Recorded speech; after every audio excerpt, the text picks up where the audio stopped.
Fala galera, beleza? Então aqui uma pequena passada para a gente falar sobre alguns dados relativos, nesse caso, a uma baropodometria de um paciente que tem uma dismetria de membros, nesse caso à direita, né? Duas características pressóricas adaptativas, nós sempre ficamos atentos a isso, né? Primeiro, um apoio maior pressórico, você vê no raio central, na cabeça do segundo do primeiro meta, no antepé da perna mais curta, né? Onde vemos que essa assimetria de dados nos dá justamente o quê? Uma tendência maior de apoio no antepé direito e uma tendência maior de apoio no retropé esquerdo. Quando vamos elucidar pelos dados pressóricos, é justamente isso que nós vamos encontrar. Percebemos um dado pressórico maior no retropé esquerdo e percebemos um dado maior também de adaptação em relação ao antepé direito, né? O que lateralmente muitas vezes acontece é que devido à dismetria, né? Que nós estamos vendo aqui, é que acontece um apoio no plano frontal, principalmente em lateroflexão, relacionado maior, nesse caso, ao membro que é mais longo. Então ele faz um apoio na hora de equilibrar a elipse pela entrada neurosensorial podal no membro mais longo e acaba tendo um padrão um pouco mais oscilatório justamente em cima do membro que é mais curto, né? Um outro dado que ficamos sempre ligados, né, no plano sagital, as questões pressóricas em relação às questões anteroposteriores, de antepé e retropé. Nesse caso, um paciente que tem uma tendência valgizante bilateral, o que nós esperamos no plano sagital, né, de forma ascendente adaptativa, é que ele tem uma tendência de aumento de curvas e um pouco mais de tendência a um plano escapular um pouco mais posterior. O que significa isso? Ele tem uma tendência adaptativa de centro de gravidade a ser um pouco mais posteriorizado do que anteriorizado, que é o que nós estamos corroborando com esse dado, 72,92% de pressão posterior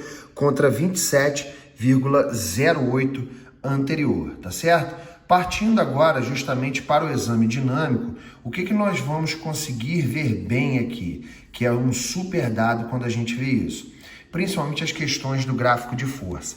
O gráfico de força aqui, eles nos dá uma elucidada no sentido de 3 fases dos 3 rolamentos da marcha: choque do calcanhar, resposta à carga e a fase de impulsão, basicamente. Como temos uma dismetria direita, sempre pensamos que do lado da perna mais longa, uma boa adaptação é que tanto a subtalar, o retropé, quanto o mediopé, a relação da articulação de Chopard com Lisfranc, a transversa do tarso e a tarsa metatarsica, justamente essa descida maior, esse descenso maior dos componentes da pronação se dê na perna que é mais longa. E é o que nós estamos vendo aqui. Choque do calcanhar, resposta à carga, que é a fase do aplanamento, a fase da pronação, e uma fase de impulsão um pouco maior, justamente porque ele passa um tempo maior para um equilíbrio neurosensório-motor de todo esse membro inferior, pronando do lado da perna mais longa. O que percebemos no gráfico de força do lado da perna curta é justamente o quê? Ele tem um apoio maior, justamente do retropé, nos componentes da supinação na resposta à carga, então choque do calcanhar, ele passa um tempo maior nesse retropé, aplana um pouco menos esse mediopé na resposta à carga e tem uma fase de impulsão final com os componentes maiores da supinação associada. Quando nós passamos justamente para o vídeo, o que nós vamos conseguir ver bem aqui? É isso que nós estávamos falando antes.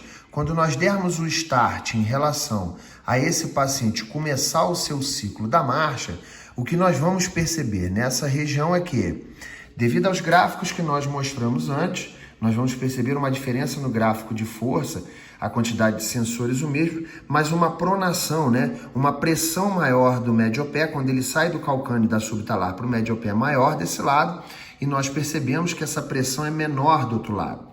Quando vamos para o gráfico de força, choque do calcanhar, percebemos que na fase do aplanamento do pé, na fase de pronação, o gráfico desce bastante. Por quê? Porque ele passa exercendo mais contato sobre a plataforma nesse pé e justamente menos no pé da perna longa. O que isso nos julga já como uma boa adaptação associada a isso, tá? Quando formos olharmos isso no contexto dinâmico, o que nós vamos ter que ficar extremamente atento vai ser justamente o quê? O que era estático funciona da mesma forma na dinâmica? O que estava acontecendo antes agora também está acontecendo? Para que esses dados, em sendo corroborados, nós consigamos ter de forma mais efetiva uma avaliação e, se necessário, claro, uma prescrição mais assertiva dentro de todos esses contextos, tá? Então, o que nós vamos ver agora é justamente essa marcha que o paciente adota em relação ao outro lado, para nós entendermos na dinâmica como tudo isso funciona, beleza? Pé esquerdo primeiro, choque do calcanhar. Vocês vão ver no gráfico, ele chegou à fase onde temos todo o contato, vamos ter agora um deslizamento tibiotársico associado a isso, para que comece a acontecer a fase da pronação ou a fase do aplanamento.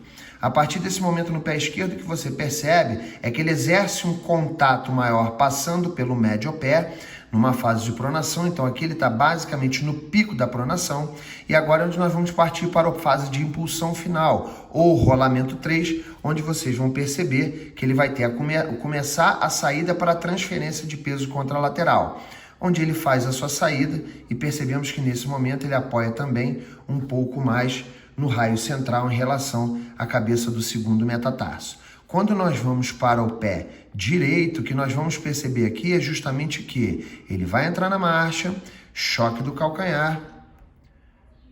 Quando chegamos até aqui, é a fase onde nós estamos em cadeia cinética fechada.